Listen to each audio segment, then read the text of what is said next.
പ്രാർത്ഥിക്കുന്ന ഓരോ ദൈവമക്കൾക്കും പല തരത്തിലുള്ള എതിരികളെ ഫേസ് ചെയ്യേണ്ടി വരും. ചിലർക്ക് മനുഷ്യരായിരിക്കും എതിര്, ചിലർക്ക് പിശാചായിരിക്കും എതിര്. ഇയ്യോബിന് എതിര് മനുഷ്യരല്ലായിരുന്നു, പിശാചാണ്.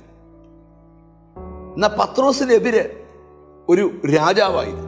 അപ്പം വേദപുസ്തകം നമ്മൾ പഠിക്കുമ്പം മാനുഷികവും പൈശാചികവുമായ പല എതിരികൾ, പലതരത്തിലുള്ള ശത്രുവിൻ്റെ അസ്ത്രങ്ങൾ നമുക്ക് നേരെ വരാറുണ്ട്. എത്രയെത്ര അസ്ത്രങ്ങൾ വന്നിട്ടും നമ്മൾ ഇന്നും കൃപയോടെ നിൽക്കുവാൻ കാരണം എന്താണെന്നാണ് ഇന്ന് നമ്മൾ ധ്യാനിക്കാൻ പോകുന്നത്. യെശയ്യാ പ്രവാചകന്റെ പുസ്തകം 54 അധ്യായത്തിന്റെ 17 വാക്യം. നിനക്ക് വിരോധമായി ഉണ്ടാക്കുന്ന യാതൊരു ആയുധവും ഫലിക്കയില്ല. ആയുധങ്ങൾ വരത്തില്ല എന്നല്ല, ആയുധങ്ങൾ വരും, പക്ഷെ അത് നിനക്ക് ഫലിക്കയില്ല. ഇസ്രായേൽ മക്കൾ മിസ്രൈമിൽ നിന്ന് കനാൻ നാട്ടിലേക്കുള്ള യാത്രയിൽ ബാരാക്ക് എന്ന് പറയുന്ന രാജാവ് ഇസ്രായേൽ മക്കളുടെ വരവ് കണ്ടപ്പോൾ ബിലയാം എന്ന് പറയുന്ന പ്രവാചകനെ വിളിച്ചു വരുത്തിയിട്ട് പറഞ്ഞു, ഈ ജനത്തെ ശപിക്കാൻ പറഞ്ഞു. പ്രവാചകൻ ശപിക്കുവാനായി ഒരു മലയുടെ മുകളിൽ കയറി നിന്നുകൊണ്ട് ശാപം പറയാൻ വാ തുറന്നപ്പോൾ പ്രവാചകൻ പറയുക, ഇവരെ ശപിക്കാൻ പറ്റത്തില്ല, കാരണം ഇവർ അനുഗ്രഹിക്കപ്പെട്ടവരാണ്.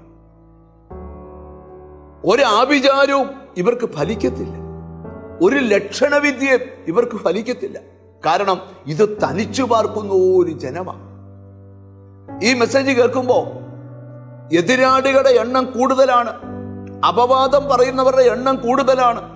നിനക്കെതിരെ ദുഷ്പ്രവർത്തികൾ, ആഭിചാരങ്ങൾ, മന്ത്രവാദങ്ങൾ, നേർച്ചകൾ, കാഴ്ചകൾ, പൂജകൾ, ഹോമങ്ങൾ ഒക്കെ നിനക്ക് വിരോധമായി നടത്തുന്ന ധാരാളം പേരുണ്ട്. നിന്റെ വീട് അസ്തമിച്ചു പോകുവാൻ, നിന്റെ സന്തതി അസ്തമിച്ചു പോകുവാൻ, നിന്റെ ബിസിനസ് സ്തംഭിച്ചു പോകുവാൻ, നീ പരാജയപ്പെടുവാൻ.